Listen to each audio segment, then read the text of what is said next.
Aujourd'hui, je vais parler des maux qui souvent accompagnent un rétablissement alimentaire.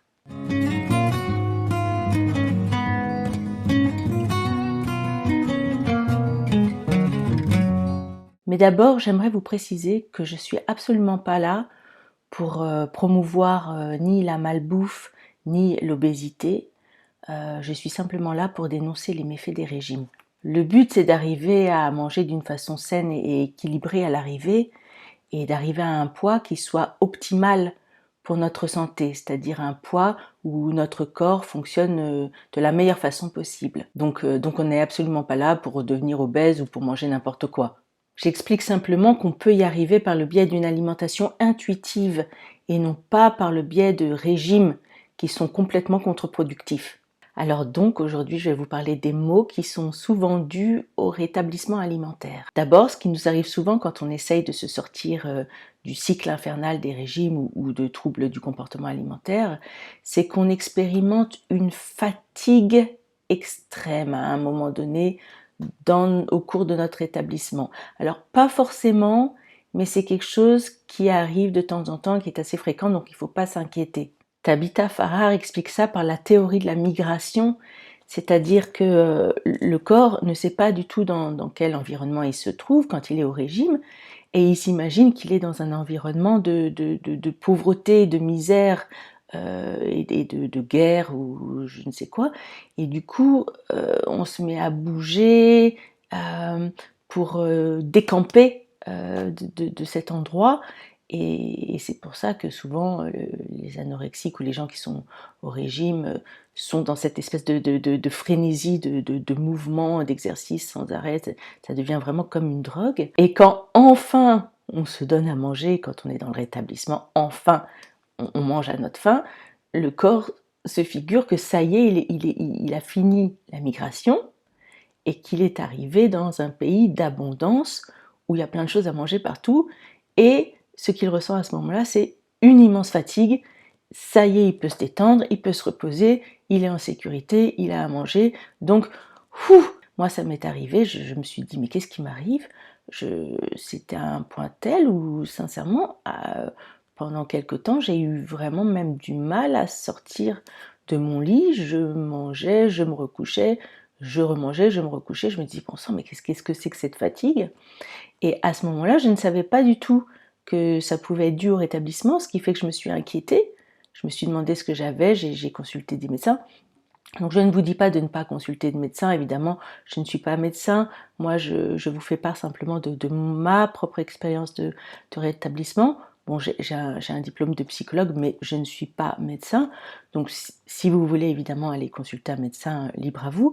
Mais je suis là pour vous dire que c'est quelque chose de fréquent.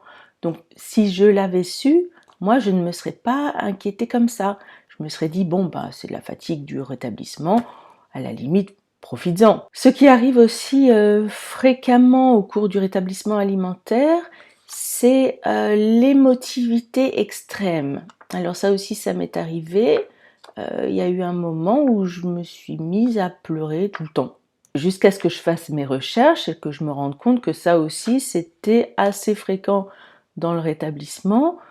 On pleure notre vieille identité, souvent, de quand on était plus mince, se retrouver avec un corps avec des kilos en trop, c'est assez dur à accepter dans les premiers temps, en tout cas c'est assez dur. Et puis ce qui peut arriver aussi fréquemment, c'est ce qui m'est arrivé, c'est qu'on peut s'éloigner de certaines personnes qui ne comprennent pas notre chemin ou qui sont plus sur la même longueur d'onde ou dont on sent qu'ils sont pas dans les mêmes valeurs, dans les mêmes vibrations que nous, et on peut perdre en fait un peu des amis. Moi je pense souvent à l'image de la chenille qui se met dans un cocon et qui est en train de se transformer. Donc dans le cocon, elle se replie un peu sur elle-même, elle est fatiguée, elle est irritable, elle n'est pas très bien. C'est comme si notre vieille identité était un petit peu en train de mourir. On perd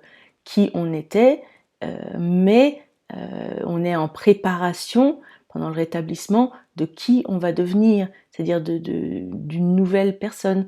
devenir un papillon quand même après, donc ça sera quand même pas mal. Dans les maux qui sont un peu fréquents au cours du rétablissement alimentaire, il y a fréquemment aussi des douleurs corporelles. Il peut nous arriver d'avoir des douleurs un peu partout.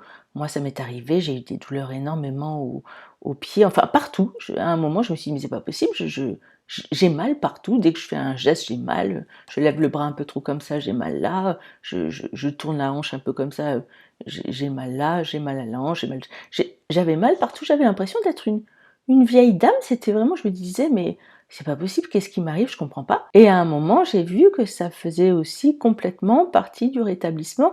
Et d'ailleurs, c'est exactement dans la même logique que dans la logique de la migration dont parle Tabitha Farrar, c'est-à-dire que le corps, pendant qu'il est en train de migrer, il court partout et il peut pas se permettre d'avoir mal. À ce moment-là, une oie sauvage qui part depuis, je ne sais pas moi, la France, depuis l'Australie, qui vole, qui migre jusqu'à l'Australie, elle n'a pas trop les moyens de dire ah j'ai mal à l'aile, il faut qu'on s'arrête, etc. Il faut qu'elle trace jusqu'à l'Australie. Donc la douleur se fait taire pendant tout le moment où on est dans la restriction, dans les régimes, etc. On ne ressent pas la douleur, ce qui fait qu'on a l'impression d'être paradoxalement beaucoup plus énergique et beaucoup plus en forme quand on fait des régimes ou quand on est dans un trouble du comportement alimentaire que quand on est dans le rétablissement, ce qui est quand même un peu contrariant quand on n'est pas au courant de ça. Le premier hiver ou le deuxième hiver, suivant euh, l'arrêt des régimes ou la sortie des TCA, on peut choper plein de petits maux divers, style rhume, grippe, bronchite, tout ça, gastro. Donc c'est vrai que cet hiver, moi je me suis un peu tout tapé, et là encore je me suis dit mais qu'est-ce que c'est? J'ai fait mes recherches et à un moment, oui, on m'a confirmé, ça fait aussi partie du rétablissement, ce qui est logique. La fatigue, la douleur, les maux, de l'hiver, tout ça fait partie du rétablissement. Donc vous allez me dire, c'est vraiment pas marrant là, le rétablissement, est-ce que vraiment on a envie de se lancer là-dedans? Je comprends. Si je vous dis ça, c'est absolument pas dans le but de vous décourager, c'est pour vous dire au contraire que c'est des choses normales et qu'il faut pas s'inquiéter. Parce que si on n'est pas au courant de tout ça, on peut se dire ah là là, si je suis fatiguée comme ça, c'est la preuve que toute cette nourriture, c'est pas bon pour mon corps, que ce rétablissement, je suis pas sur la bonne voie, etc. Or justement, c'est exactement le contraire. On est sur la bonne voie quand on ressent ça. Alors, je veux pas dire que évidemment on le ressente à chaque fois. Il y a des gens qui heureusement pour eux, n'ont pas tous ces problèmes, n'ont pas tous ces maux au cours de leur guérison. Mais si on le ressent, faut absolument pas se dire, faut pas accuser le rétablissement d'être mauvais ou la nourriture de ne pas être bonne pour nous. Faut pas se décourager. Au contraire, faut se dire ah ben ça y est, je suis en train de passer une étape de mon rétablissement qui me rapproche de ma guérison. Et bientôt, je vais être libre, je vais être rétablie, je vais être guérie. Je veux dire, un rétablissement, ça se mérite. Je ne vais pas vous mentir, je ne veux pas vous dire que c'est une partie de plaisir, je ne veux pas vous dire que c'est un chemin facile. Moi, je suis plutôt pour la vérité. Je ne vais pas vous dire que c'est facile quand c'est pas facile. C'est pas facile de s'accepter avec ses kilos en plus. C'est pas facile d'avoir tous ces maux physiques, toute cette fatigue, etc. Mais à l'arrivée, on est absolument gagnant. Moi, souvent, je pense à la théorie bouddhiste du karma. Vous savez, le karma, c'est la loi de cause à effet. Donc, quand on décide qu'on va arrêter de se maltraiter et qu'on va commencer à s'aimer, à essayer de prendre soin de soi, c'est comme si quelqu'un nous disait « Ah bon, d'accord, tu vas arrêter la maltraitance? Très bien, mais ça va pas se passer si facilement. Il va falloir que tu payes pour tout le mal que tu t'es fait avant. » Pour vous encourager, songez que dans 2-3 ans, vous serez libre.